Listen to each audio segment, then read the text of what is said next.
Hijo mío, hija mía, quiero que te sientes un momento conmigo, porque conozco exactamente el número que has estado repasando en tu cabeza. Ese monto que llega cada mes a tu cuenta y que ya no te alcanza para lo que alcanzaba antes. Esa calculadora que sacaste otra vez esta semana para ver cuánto te queda después de pagar los medicamentos. Esa sensación en el pecho cuando ves subir los precios en el supermercado y haces cuentas mentales de qué vas a dejar de comprar. Yo sé que has mirado tu cartilla de pensión o esos años de trabajo que se convirtieron en una cifra que se siente insuficiente. Yo sé que has comparado en silencio tu situación con la de otros que parecen tener más resuelto su futuro y que esa comparación te ha dejado con un nudo en el estómago. Yo sé que hay noches en las que te preguntas qué va a pasar contigo dentro de 5 años, dentro de 10, si ya hoy el dinero no rinde. Y quiero decirte algo que quizás no esperabas escuchar.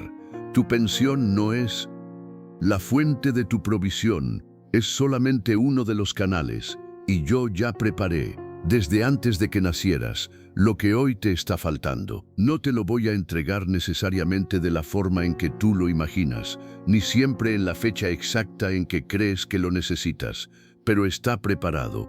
Y hoy no vengo solo a decirte no te angusties por el dinero, porque esa frase, dicha así, sin más, no llena una despensa ni paga una factura.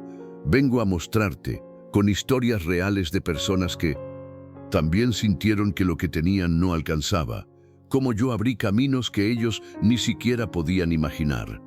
Por eso quiero que ahora mismo escribas en los comentarios esta frase: Dios, mi pensión no alcanza, pero creo que tú ya preparaste lo que me falta. Escríbelo aunque la cuenta bancaria diga lo contrario en este momento, porque declarar esto es un acto de fe que tu mente necesita escuchar de tu propia voz. Si te quedas conmigo hasta el final vas a entender por qué la escasez que sientes no es la última palabra sobre tu vida. Vas a descubrir una manera distinta de pensar en la provisión que cambia la ansiedad por confianza. Y sobre todo vas a recibir una promesa que Dios le dio a alguien exactamente en tu misma etapa de la vida y que sigue siendo verdad hoy para ti. Y hay algo más. Hay una mentira que se repite en tu mente cada vez que revisas tu cuenta bancaria. La mentira de que estás completamente solo resolviendo esto y hoy vamos a desenmascararla.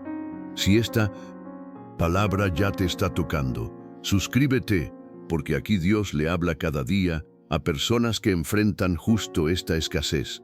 Y si conoces a alguien que hoy está haciendo cuentas con miedo, revisando cada gasto, dale like a este video para que esta palabra llegue también a esa persona. Número 1. En un Reyes 17 encontramos a una viuda en Sarepta que estaba juntando 2 leños para cocinar lo último que le quedaba, un puñado de harina y un poco de aceite. La comida final antes de, según ella misma decía, morir de hambre junto a su hijo. En ese momento de escasez absoluta, el profeta Elías le pidió que primero le preparara comida a él. Ella pudo haberse negado, pudo haber dicho que no había suficiente ni para ella misma, pero obedeció, y la Escritura registra lo que pasó después. La harina de la tinaja no escaseó, ni el aceite de la vasija menguó, conforme a la palabra que Jehová había dicho por Elías. 1 Reyes 17 y 16. Ese sustento no llegó como una fortuna repentina, llegó como una provisión diaria que nunca se acabó mientras duró la necesidad. ¿Cuántas veces tú también sientes que lo que te queda es tan poco que no alcanza ni para lo básico y que compartir o confiar parece imposible en esas condiciones? Esta viuda te muestra que Dios no necesariamente multiplica de golpe todo lo que te falta. A veces multiplica lo poco que tienes para que rinda día tras día exactamente lo suficiente. Estudios sobre el manejo de la escasez económica sugieren que las personas que logran mantener pequeños actos de generosidad, incluso en tiempos difíciles, reportan mayor sensación de control y esperanza que quienes se paralizan completamente por el miedo a no tener suficiente. La palabra ya lo decía antes: mi Dios, pues, suplirá todo lo que os falta conforme a sus riquezas en gloria en Cristo Jesús. Filipenses 4 y 19. Escribe en los comentarios: Señor, multiplica lo poco que tengo hasta que me alcance. Pero espera, porque hay una historia todavía más parecida a lo que quizás tú enfrentas. Una viuda con deudas, a punto de perder a sus hijos por no poder pagar, que descubrió que en su casa había más provisión de la que ella creía. Enseñanza 2. Otra viuda, esta vez en tiempos del profeta Eliseo, estaba desesperada. Su esposo había muerto dejándola con deudas, y el acreedor venía a llevarse a sus 2 hijos como esclavos para pagar lo que debía. Eliseo le preguntó qué tenía en su casa, y ella respondió que nada, excepto una vasija de aceite. Es interesante que Dios no le mandó dinero del cielo, le pidió que usara lo poco que ya tenía en su casa. Eliseo le dijo que pidiera vasijas prestadas a sus vecinos, todas las que pudiera conseguir, y que empezara a llenarlas con ese poco aceite. La Escritura dice que el aceite no cesó hasta que se acabaron las vasijas, 2 Reyes 4 y 6, y cuando vendió el aceite no solo pagó la deuda, también le sobró para vivir ella y sus hijos. ¿Cuántas veces tú también sientes que tu situación financiera es una deuda que amenaza con quitarte algo que amas, tu tranquilidad, tu casa, tu vejez digna? Esta historia te enseña algo poderoso. Dios suele empezar la provisión con lo que ya está en tu casa, por pequeño que parezca, y la multiplica en la medida en que tú tengas fe para seguir trayendo vasijas, es decir, para seguir haciendo tu parte sin detenerte por el miedo. La psicología financiera confirma que actuar con pasos pequeños y concretos frente a una deuda, en lugar de paralizarse por la magnitud del problema, reduce significativamente el estrés y mejora la capacidad de encontrar soluciones. La palabra ya lo decía antes, no hay nada oculto que no haya de ser manifestado. Marcos 4 y 22. Y lo que tienes escondido en tu casa, en tus manos, en tus capacidades, puede ser justo lo que Dios va a usar. Escribe en los comentarios, Señor, muéstrame lo que ya tengo para empezar a confiar en tu provisión. Urande sobuso mida de untun. Y si te dijera que Dios prefiere darte tu provisión día por día, en lugar de todo de golpe, y que eso no es una limitación, sino una forma de enseñarte a confiar. Tienes que conocer lo que pasó con un pueblo entero en el desierto. Número 3. Cuando el pueblo de Israel salió de Egipto, se quedaron sin fuente de ingresos, sin tierra propia, sin manera de producir alimento en medio del desierto, y empezaron a quejarse, añorando incluso la esclavitud, porque al menos ahí tenían comida asegurada. Dios respondió enviando maná del cielo, pero con una condición muy específica. Cada familia debía recoger solo lo necesario para ese día, y quien intentaba guardar de más para el día siguiente, encontraba que crió gusanos y hedió. Éxodo 16 y 20. Dios no les dio una provisión de golpe para toda la travesía. Les enseñó a depender de Él cada mañana, un día a la vez.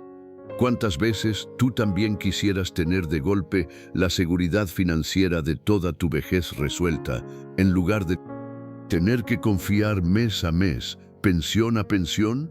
Esta historia te muestra que la provisión diaria no es una señal de que Dios te tiene en escasez. Es una invitación a una relación constante con Él, la misma que Jesús enseñó siglos después en el Padre Nuestro, cuando dijo, «El pan nuestro de cada día, dánoslo hoy». Mateo 6 y 11. La tradición espiritual cristiana, desde los primeros monjes del desierto, entendió que aprender a vivir un día a la vez, sin acumular ansiedad por el mañana, es una de las disciplinas más liberadoras del alma. La palabra ya lo decía antes, así que no os afanéis por el día de mañana, porque el día de mañana traerá su afán. Mateo 6 y 34. Escribe en los comentarios, confío en ti hoy y confiaré en ti también mañana. Pero hay una historia sobre una mujer anciana y su nuera que perdieron todo y que encontraron provisión de una manera que nadie hubiera podido planear. No su provisión en Enseñanza 4. Noemí había perdido a su esposo y a sus 2 hijos, y regresó a Belén siendo ya una mujer mayor, sin ingresos, sintiendo que su vida estaba prácticamente terminada. Incluso pidió que la llamaran Mara, que significa amargura, Ruth 1 y 20. Su nuera Ruth, sin embargo, decidió salir a espigar en los campos, es decir, a recoger lo que quedaba después de la cosecha, el trabajo más humilde disponible para una viuda extranjera. Y aconteció que llegó a la heredad de Booz, Ruth 2 y 3, un pariente cercano que, sin que Ruth lo supiera al principio, tenía la responsabilidad legal de cuidar de esa familia. Booz terminó proveyendo no solo para ese día, sino que se convirtió en el sustento permanente de Noemí en su vejez, y de esa unión nació Obed, abuelo del rey David. Lo que parecía el final de una historia de pérdida se convirtió en el inicio del linaje real. ¿Cuántas veces tú, en esta etapa de tu vida, sientes que ya no tienes fuerzas para salir a los campos, que la provisión depende de decisiones que ya no controlas del todo, o de personas que ni siquiera sabes si existen todavía en tu historia? Esta historia te muestra que Dios ya tiene preparado a alguien o algo, un bus en tu historia, una provisión legítima que todavía no conoces, pero que está esperando el momento correcto para aparecer. Diversos estudios sobre el envejecimiento y el bienestar confirman que mantener redes de apoyo y comunidad activa en la vejez reduce significativamente el impacto emocional de la inseguridad económica, incluso cuando ésta persiste. La palabra ya lo decía antes: Jehová es mi pastor, nada me faltará. Salmos 23 y un Fira. Escribe en los comentarios: Señor, prepara ya el camino de mi provisión, aunque yo todavía no lo vea. Y si te dijera que hay un momento en la vida de Abraham donde la provisión de Dios apareció literalmente en el último segundo posible, justo cuando ya no había ninguna otra salida. Número 5. Abraham subió al monte con su hijo Isaac en obediencia a lo que entendió como un mandato de Dios, sin saber exactamente cómo terminaría esa historia. En el momento más tenso, justo cuando parecía que no había salida, alzó Abraham sus ojos y miró, y he aquí a sus espaldas un carnero trabado en un zarzal por sus cuernos. Génesis 22 y 13. Ese carnero no apareció antes, apareció exactamente en el momento en que se necesitaba, ni un minuto más temprano, ni un minuto más tarde. Y Abraham llamó a ese lugar Jehová Jireh, que significa Jehová proveerá. Génesis 22 y 14, un nombre que quedó como testimonio para siempre. ¿Cuántas veces tú también has sentido que estás subiendo tu propio monte sin ver ninguna salida, con la sensación de que el tiempo se agota antes de que llegue la provisión? Esta historia no te promete que verás la solución con anticipación. Te promete que cuando alces tus ojos, en el momento correcto, la provisión ya va a estar ahí, preparada de antemano, aunque tú no la hayas visto todavía. Ese carnero no fue creado en ese instante. Estaba ahí desde antes, esperando el momento de ser encontrado, tal como yo ya preparé lo que a ti te falta, mucho antes de que tú empezaras siquiera a preocuparte. La neurociencia de la ansiedad anticipatoria confirma que buena parte del sufrimiento humano no viene de lo que realmente está pasando, sino de proyectar un futuro sin solución, incluso cuando esa solución ya está en camino. La palabra ya lo decía antes que clamen, responderé yo, aún estarán ellos hablando, y yo habré oído. Isaías 65, 24. Escribe en los comentarios: Jehová Jireh, tú ya proveíste lo que hoy me falta. Pero hay una tarde en la que miles de personas se quedaron sin comida, y un niño con 5 panes y 2 peces se convirtió en el instrumento de una provisión que nadie pudo explicar del todo. Miles de personas habían seguido a Jesús hasta un lugar apartado, y al caer la tarde, los discípulos le sugirieron que despidiera a la multitud para que fueran a comprar comida. Jesús respondió algo que debió parecer absurdo: no tienen necesidad de irse, dadles vosotros de comer. Mateo 14 y 16. los discípulos solo tenían 5 panes y 2 peces, una cantidad ridículamente pequeña para tanta gente. Pero Jesús tomó esos panes, los bendijo y comenzó a repartirlos, y la Escritura dice que comieron todos y se saciaron, y recogieron lo que sobró 12 cestas llenas. Mateo 14 y 20. No solo alcanzó, sobró. ¿Cuántas veces tú miras tu pensión o tus ahorros y sientes exactamente lo que sintieron los discípulos? Esto es tan poco que ni vale la pena intentar hacer algo con ello. La clave de este milagro no estuvo en la cantidad de panes, estuvo en ponerlos en las manos correctas. Lo poco que tú tienes, puesto en las manos de Dios, no se mide por su tamaño original, se mide por lo que Dios puede hacer con ello, y eso cambia por completo la forma en que deberías mirar cada peso que hoy sientes insuficiente. La psicología de la escasez ha documentado que la sensación de no tener suficiente cambia radicalmente la forma en que una persona piensa y decide, generando una visión de túnel que a veces impide ver recursos y soluciones que sí están disponibles. La palabra ya lo decía antes: no os afanéis, pues, diciendo: ¿qué comeremos, o qué beberemos, o qué vestiremos? Vuestro Padre Celestial sabe que tenéis necesidad de todas estas cosas. Mateo 6 y 31-32. Escribe en los comentarios: pongo en tus manos lo poco que tengo, Señor. Y si te dijera que hay una manera de vivir en paz incluso sin tener todo resuelto económicamente, un secreto que un hombre llamado Pablo aprendió después de conocer tanto la abundancia como la necesidad extrema. Número 7. Pablo escribió una de las cartas más llenas de gozo de todo el Nuevo Testamento, la carta a los Filipenses, y sin embargo la escribió estando preso, sin control sobre su situación económica ni su libertad. Y dijo algo que revela un secreto profundo: he aprendido a contentarme, cualquiera que sea mi situación, sé vivir humillado y sé tener abundancia. En todo y por todo estoy enseñado, así para estar saciado como para tener hambre, así para tener abundancia como para padecer necesidad.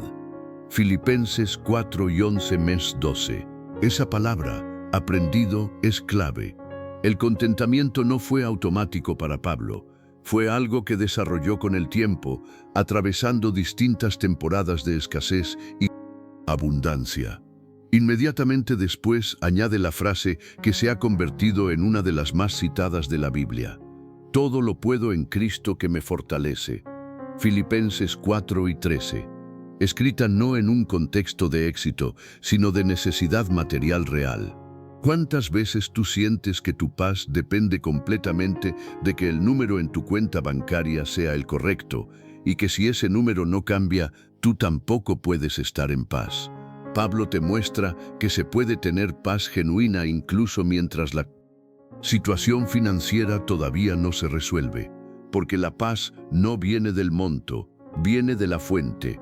La tradición de los padres del desierto hablaba constantemente de la apateia, esa libertad interior que no depende de las circunstancias externas, cultivada a través de la oración constante y la confianza radical en la provisión divina. La palabra ya lo decía antes en el mismo capítulo: mi Dios, pues, suplirá todo lo que os falta conforme a sus riquezas en gloria en Cristo Jesús. Filipenses 4 y 19. Escribe en los comentarios: aprendo a contentarme mientras tú completas lo que me falta. Pero antes de esa historia, quiero contarte de un hijo que tocó fondo económicamente por sus propias decisiones y que descubrió que la abundancia lo esperaba de vuelta en casa todo el tiempo. Enseñanza 8. El hijo menor de una historia que Jesús contó pidió su herencia por adelantado, se fue a un país lejano, y allí, dice la Escritura, desperdició sus bienes viviendo perdidamente. Lucas 15 y 13. Cuando ya no le quedaba nada, vino una gran hambre en aquella tierra y comenzó a faltarle. Lucas 15 y 14. Tuvo que conseguir trabajo cuidando cerdos, el oficio más humillante para alguien de su cultura, y llegó a desear comer lo mismo que comían los animales, porque nadie le daba nada. Fue justo en ese fondo, en esa completa insuficiencia económica, donde volviendo en sí decidió regresar a la casa de su padre, no como hijo, sino pidiendo ser tratado como uno más de los jornaleros. Pero cuando su padre lo vio venir de lejos, corrió a recibirlo y en lugar de reprocharle nada, ordenó traer el mejor vestido, un anillo, calzado y preparar una gran fiesta diciendo: porque mi hijo muerto era y ha revivido, se había perdido y es hallado. Lucas 15 y 24. ¿Cuántas veces tú también sientes que, por decisiones propias o simplemente por la vida, llegaste a un punto donde el dinero no alcanzaba ni para lo mínimo y te preguntaste si todavía merecías ayuda? Esta historia no trata solo del perdón, trata también de la abundancia que estaba esperando en la casa del Padre todo el tiempo, mientras el Hijo pasaba hambre innecesariamente lejos de casa. Yo no soy un padre que te va a reprochar cómo llegaste a la escasez en la que estás. Yo tengo la fiesta preparada, el vestido preparado, la provisión preparada, y solo estoy esperando que vuelvas tu rostro hacia mí. La psicología de la vergüenza confirma que uno de los mayores obstáculos para pedir ayuda, incluso cuando está disponible, es el temor al rechazo o al juicio. Un temor que muchas veces resulta completamente infundado. La palabra ya lo decía antes: acerquémonos, pues, confiadamente al trono de la gracia para alcanzar misericordia y hallar gracia para el oportuno socorro. Hebreos 4 y 16. Escribe en los comentarios: Padre, vuelvo mi rostro hacia ti y confío en la provisión que ya preparaste para mí. Y si te dijera que hay una forma de prepararte para una escasez que todavía no ha llegado, guiado directamente por Dios, tienes que conocer la historia de un hombre que salvó a naciones enteras del hambre. La enseñanza que viene ahora es la penúltima de esta palabra y contiene una clave que puede cambiar por completo la forma en que ves los años que tienes por delante. Número 9.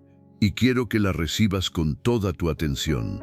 José, después de años de sufrimiento injusto, fue puesto por Dios en una posición de autoridad en Egipto, justo a tiempo para interpretar un sueño que nadie más entendía. 7 años de abundancia serían seguidos por 7 años de hambre severa. En lugar de solo anunciar la crisis, José propuso un plan: durante los años buenos, almacenar una porción del grano para los años difíciles que vendrían. La Escritura dice que recogió José todo el mantenimiento de los 7 años y fue almacenado el mantenimiento. Génesis 41-48. Tanto que dejaron de medirlo porque era imposible calcularlo. Cuando llegó el hambre, no solo Egipto tuvo que comer, sino que toda la tierra venía a Egipto para comprar de José, porque el hambre había aumentado. Génesis 41-57. Lo que parecía sabiduría humana de planificación era, en realidad, una provisión revelada por Dios con años de anticipación. ¿Cuántas veces tú sientes que deberías haber ahorrado más, planeado mejor, en los años en que las cosas te iban bien, y ahora cargas con el peso de decisiones pasadas que no puedes cambiar? Esta historia te muestra dos verdades al mismo tiempo: que la sabiduría de planear con lo que tienes es valiosa, pero también que Dios puede revelar provisión donde nadie más la ve, incluso después de que los años de abundancia ya pasaron. Estudios sobre la resiliencia financiera confirman que las personas que logran encontrar un plan concreto, por pequeño que sea, frente a una crisis económica, experimentan menos ansiedad que quienes se quedan solamente en la preocupación sin acción. La palabra ya lo decía antes: los pensamientos del diligente ciertamente tienden a la abundancia. Proverbios 21:5. Escribe en los comentarios: Señor, dame sabiduría para administrar lo que tengo, y fe para confiar en lo que no veo todavía. Pero hay una promesa, escrita por un hombre que llegó a la vejez y miró atrás toda su vida, que puede ser la palabra más importante que escuches hoy sobre tu futuro económico. Maisen Taini de la mesa. Palabra que más necesitas escuchar hoy. El rey David, ya anciano, mirando atrás toda una vida llena de guerras, huidas, traiciones y también de fidelidad de Dios. Escribió algo que solo alguien con muchos años de experiencia podía decir con esa autoridad. Joven fui y he envejecido, y no he visto justo desamparado, ni su descendencia que mendigue pan. Salmos 37:25. No es una promesa vacía de alguien que nunca conoció la dificultad. Es el testimonio de un hombre que vio caer reinos, que perdió hijos, que enfrentó traiciones desde dentro de su propia familia, y que aún así, mirando toda su vida en retrospectiva, pudo afirmar que Dios nunca abandonó a los suyos en la necesidad extrema. Ese mismo salmo continúa diciendo: encomienda a Jehová tu camino y confía en Él, y Él hará. Salmos 37:5. ¿Cuántas veces tú, mirando tu propia vejez, sientes miedo de convertirte en una carga, de no tener con qué sostenerte, de que el dinero se acabe antes que la vida? David no te promete que nunca vas a sentir escasez, ni que nunca vas a tener un mes difícil. Te promete, desde su propia experiencia de toda una vida, que Dios no abandona a los suyos en el momento decisivo. Y hoy yo te digo lo mismo que le permití escribir a David hace 3000 años. No te he traído hasta aquí para dejarte caer justo ahora, en esta etapa de tu vida. La psicología del envejecimiento confirma que la esperanza sostenida, basada en una fe o convicción profunda, es uno de los factores más protectores contra la ansiedad y la depresión en la vejez, incluso en contextos de recursos limitados. La palabra ya lo decía antes: aún hasta la vejez yo mismo, y hasta las canas yo os soportaré, yo hice, yo os llevaré, yo os soportaré y guardaré. Isaías 46:4. Escribe en los comentarios: confío en que tú no me vas a desamparar en esta etapa de mi vida. Antes de cerrar esta palabra, quiero mostrarte, en rápida sucesión, 4 historias más que confirman lo mismo desde ángulos distintos, porque a veces una sola historia no basta para que el corazón termine de creerlo del todo, y porque cada una de estas personas también tuvo que decidir si confiaba en una provisión que todavía no podía ver con sus propios ojos. Una viuda pobre se acercó al templo y echó en el arca de las ofrendas 2 blancas, una cantidad tan pequeña que casi no valía nada en términos materiales. Pero Jesús dijo a sus discípulos: esta viuda pobre echó más que todos. Ella, de su pobreza, echó todo lo que tenía.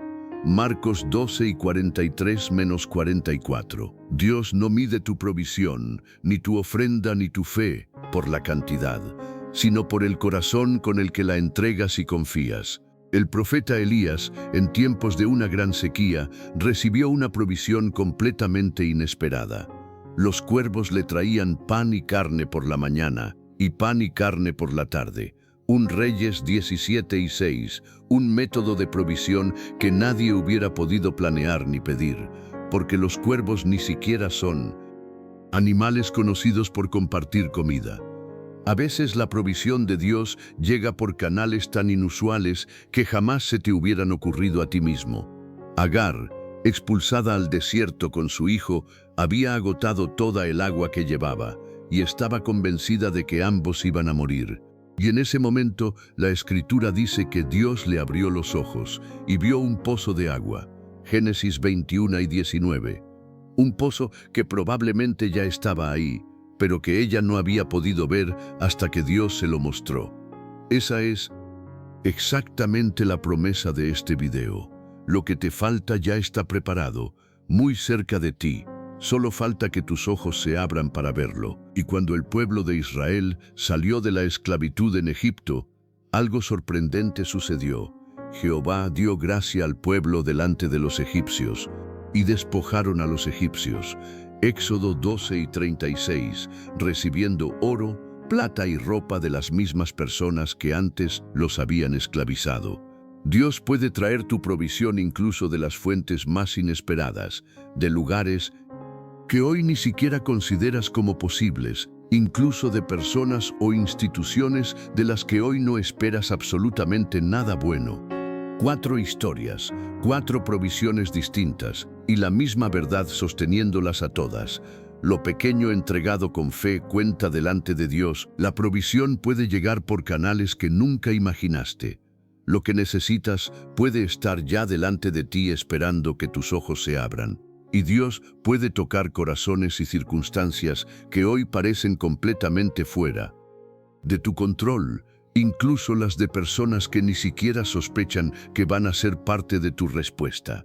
Ni Jorto, llegaste hasta el final de esta palabra, y eso no es poca cosa, porque la mayoría cierra el video en cuanto empieza a sentir que el tema del dinero le toca demasiado cerca, y tú te quedaste quizá calculando otra vez tus números mientras escuchabas, quizá con un poco más de esperanza de la que tenías al empezar.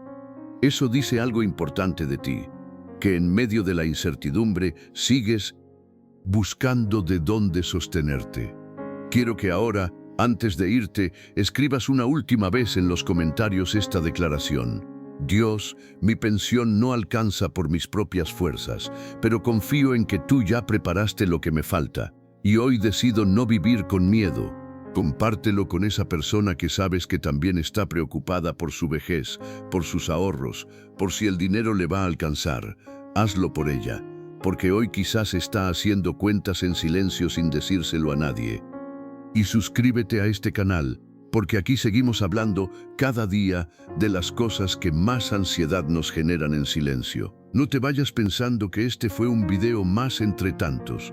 Cada una de estas historias, la viuda de Sarepta, la viuda del aceite, el maná en el desierto, Ruth y Noemí, Abraham en el monte, la multiplicación de los panes, Pablo y su contentamiento, el hijo pródigo, José en Egipto, David en su vejez, la viuda de las 2 blancas, Elías y los cuervos, Agar en el desierto y los israelitas saliendo de Egipto, existió para recordarte algo que tu corazón necesitaba escuchar hoy.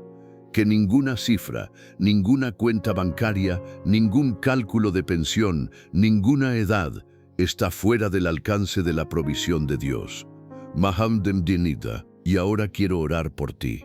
Padre, gracias porque conoces cada número que hoy preocupa a quien me escucha, cada cuenta pendiente, cada cálculo de fin de mes que no cierra como debería.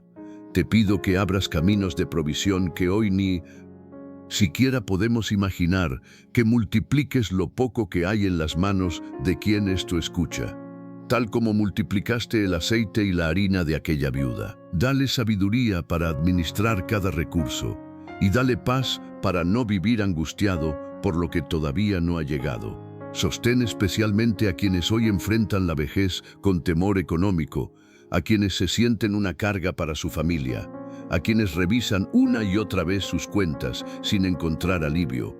Recuérdales, Padre, que tú no sueltas la mano de los tuyos justo cuando más ayuda necesitan. Que puedan decir, como David, que nunca vieron al justo desamparado ni mendigando pan. Lo mejor todavía está por venir, tal como siempre lo estuvo. En el nombre de Jesús. Amén.